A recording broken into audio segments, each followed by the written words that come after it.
ایک ایسا سفر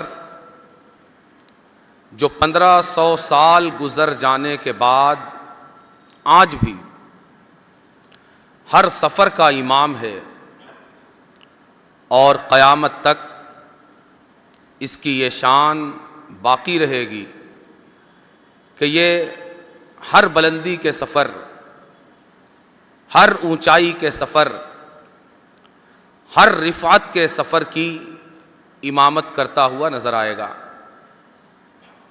اس لیے کہ یہ اتنا لمبا سفر ہے کہ آج کی اس ترقی یافتہ دنیا میں بھی کوئی پیمانہ ایسا ایجاد نہیں کیا جا سکا اور نہ ہی قیامت تک ایجاد کیا جا سکے گا کہ جس سے یہ ناپا جا سکے، معلوم کیا جا سکے کہ یہ سفر، اس کی مسافت اور اس کی لمبائی کتنی تھی۔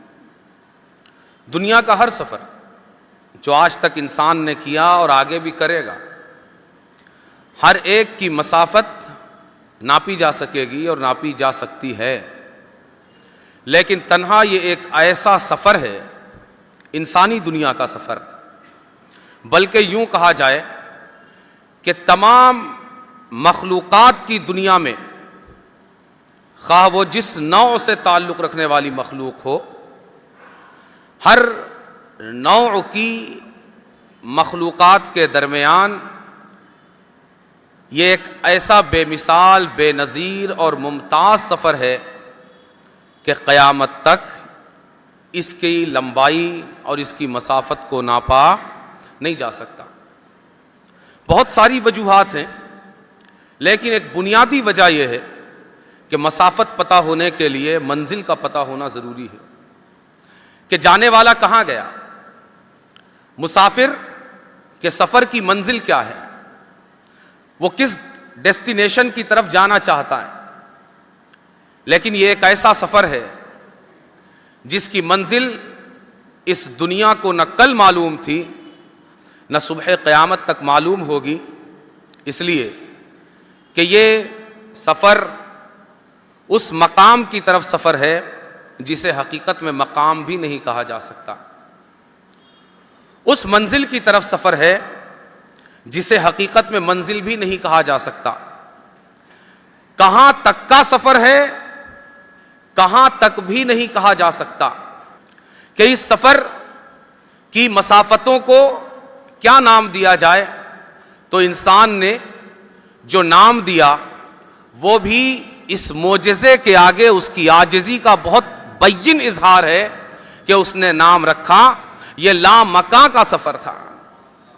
لامکاں یہ کسی جگہ کا نام نہیں ہے، لامکاں یہ کسی جگہ کا نام نہیں ہے، بلکہ جہاں مکان نہیں ہے، مکان میں رہنے والا اسے کیا کہے گا؟ کہنے کے لیے اس کی سمجھ چاہیے، نام رکھنے کے لیے جس کا نام رکھا جا رہا ہے اس کا شعور چاہیے، اس کا ادراک چاہیے، اس کی شدھ بدھ چاہیے۔ لیکن یہاں عالم یہ ہے کہ نہ اس کا کوئی ادراک ہے، نہ اس کی کوئی سمجھ ہے، نہ اس کی کوئی شدھ بدھ ہے، تو انسان نے بڑا ہی ابتدائی سا نام رکھا، لا مکان۔ لا مکان انتہائی ابتدائی فہم ہے، لیکن کیا کیا جائے، معجزات کی شان یہی ہوتی ہے۔ بہت سارے معجزے ہیں دوستوں، لیکن اس معجزے کی شان یہ ہے کہ اس کی منزل تک کا پتہ عقل انسانی کو نہ ہے اور نہ قیامت تک ہوگا۔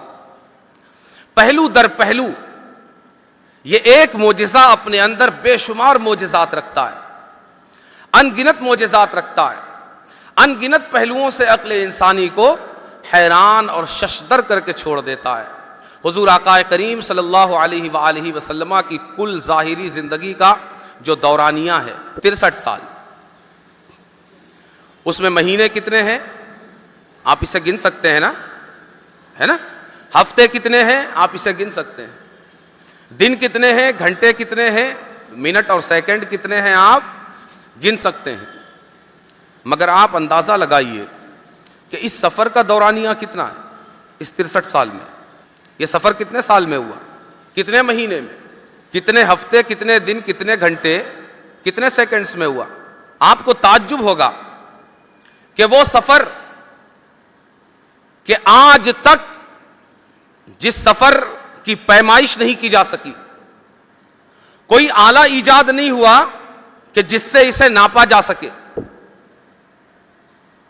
اتنا لمبا سفر جو عقل انسانی میں جس کی لمبائی نہ آ سکے، جہاں مکان کی حدود ختم ہو جائے،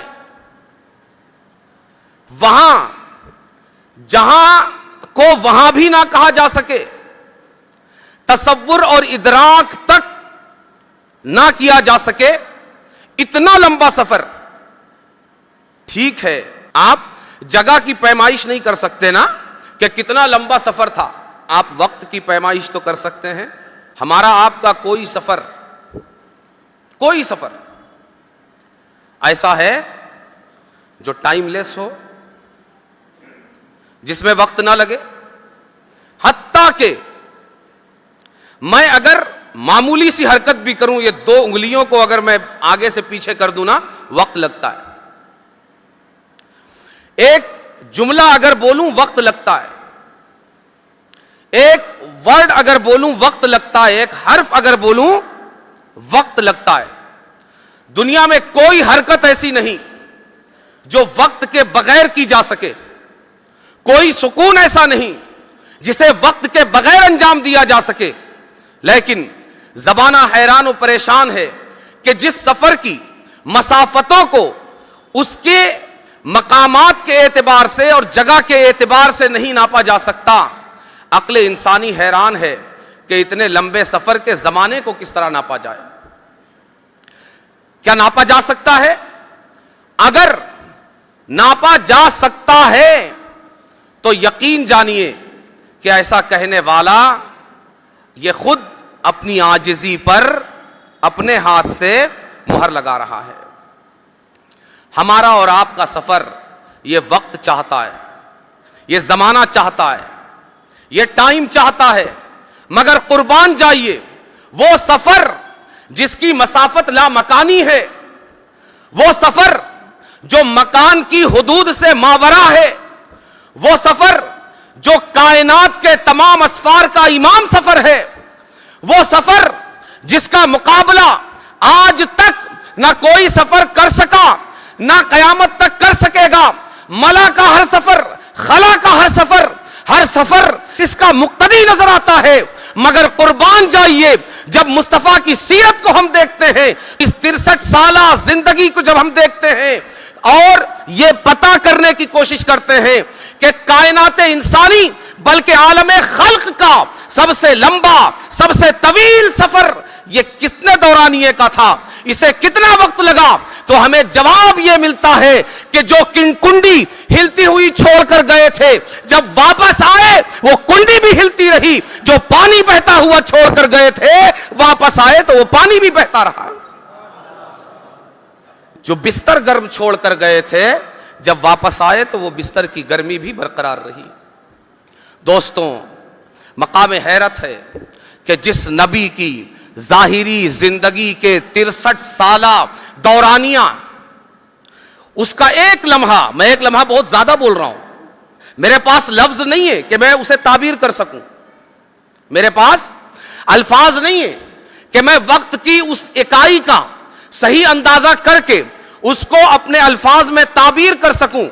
میں اسے آپ کے ذہنوں تک پہنچانے کے لیے، بات کو ذہن سے قریب کرنے کے لیے میں یہ عرض کر رہا ہوں کہ اتنا لمبا سفر 63 سالہ زندگی کے صرف ایک لمحے میں ہوا۔ کتنے میں؟ ایک لمحے میں۔ 63 سالہ زندگی میں، ایک سال میں نہیں، ایک مہینے میں نہیں۔ اگر انسان چاہے زندگیاں کھپ جائیں گی، بلکہ اگر انسان اپنے اسباب کی بنیاد پر اس دنیا کے روز اول سے لے کر روز آخر تک محو سفر رہے تب بھی اس منزل تک نہیں پہنچ سکتا. کیوں؟ اس منزل تک پہنچنے کے لیے منزل کا ادراک چاہیے, پتہ چاہیے, تصور چاہیے, جانتا ہی نہیں.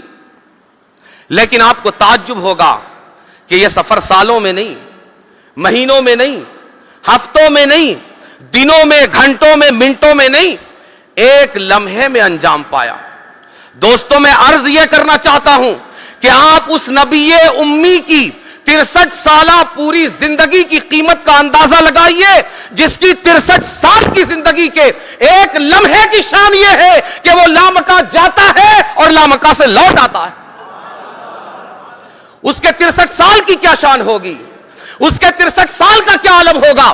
اور یہ اندازہ لگا کر اپنی خوش نصیبی پر ناز کیجئے کہ وہ نبی امی جس کے 63 سال کی زندگی کے ایک لمحے کی شان یہ ہے, اس نے پوری 63 سال کی زندگی آپ کو عطا فرمائی. وہ آپ کے لیے, آپ کی خاطر رب نے اس کی پوری زندگی آپ کو عطا فرمائی ہے. اس کی پیدائش سے لے کر ظاہری زندگی کے اختتام تک. دوستوں میں کہا کرتا ہوں, نبی کی یہ زندگی, نبی کی زندگی صرف اتنی ہی نہیں ہے. اسی لیے ہم کہتے ہیں ظاہری زندگی. کیا کہتے ہیں؟ ظاہری زندگی.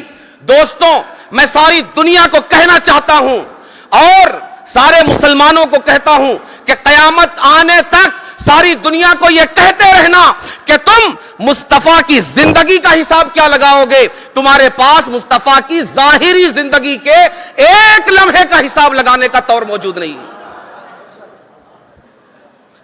یہ وہ شان ہے مصطفیٰ کی. دوستوں زمانہ کہتا ہے کہ وقت کسی کے لیے رکا نہیں کرتا, وقت کسی کا انتظار نہیں کرتا. ہاں زمانہ صحیح کہتا ہے, زمانہ صحیح کہتا ہے, مگر اپنی حدود میں صحیح کہتا ہے, اپنے علم کے مطابق صحیح کہتا ہے کہ زمانہ کسی کے لیے رکتا نہیں. آپ رکے یا نہ رکے, زمانہ مسلسل حرکت میں رہتا ہے. آپ اگر کہیں کھڑے ہو جائیں, گھڑی کی سوئی کو کھڑا نہیں کیا جا سکتا. آپ اگر گھڑی کو توڑ کر بھی پھینک دیں, اگر دنیا میں انسان کے ہاتھ کی بنائی ہوئی کوئی گھڑی موجود نہ ہو, تب بھی یہ نہیں کہا جا سکتا کہ گھڑی کی سوئی نہیں چل رہی اس لیے وقت بھی نہیں چل رہا. نہیں, یہ بڑے پاگل پنے کی بات ہوگی اگر یہ کہا جائے. دوستوں آپ چلیں یا نہ چلیں, مگر وقت کی سوئی چلتی رہتی ہے, وقت کی گھڑی چلتی رہتی ہے, وقت کو روکا نہیں جا سکتا. یہ سچی بات ہے کہ وقت کسی کے لیے رکتا نہیں, مگر قربان جائیے ہم نے ایک ایسی ذات کو دیکھا ہے. ہم جب لا الہ الا اللہ اور محمد الرسول اللہ کہتے ہیں تو یہ محمد صلی اللہ علیہ وسلم وہ بے مثال ذات ہے, وہ ممتاز ذات ہے, وہ بے نظیر ذات ہے کہ اس کی زندگی میں ایک لمحہ دنیا نے ایسا دیکھا ہے جہاں دنیا وقت کا انتظار کر رہی تھی مگر وقت محمد الرسول اللہ کا انتظار کر رہا تھا. وقت چاہتا تھا مصطفیٰ عالم بالا سے آ جائیں تو آگے بڑھیں, مصطفیٰ لامکانی سفر سے لوٹ آئیں تو آگے بڑھیں, مصطفیٰ لامکان سے رب سے مل کر آ جائیں تو آگے بڑھیں. مصطفیٰ تیری شان پر قربان, تیرے مقام پر قربان, تیرے علو شان پر قربان اور تیرے علو مکان پر قربان کہ تیری زندگی کے ایک لمحے نے, کتنے, ایک لمحے نے ساری دنیا کو حیران کر کے رکھا ہے. یہ وہ سفر ہے دوستو, وقت کسی کے لیے رکتا نہیں, مگر صرف رکا نہیں, یہاں وقت نے انتظار کیا ہے, یہاں وقت نے انتظار کیا ہے. اور صرف وقت نے نہیں, صرف زمانے نے نہیں, بلکہ جگہ اور مکان نے بھی مصطفیٰ کا انتظار کیا ہے. کیوں؟ اس لیے کہ مصطفیٰ نے اس سفر میں صرف وقت کو پیچھے نہیں چھوڑا بلکہ مکان اور جگہ بھی بہت پیچھے چھوٹ گیا. ٹائم اور اسپیس دونوں سے آزاد ہو گئے.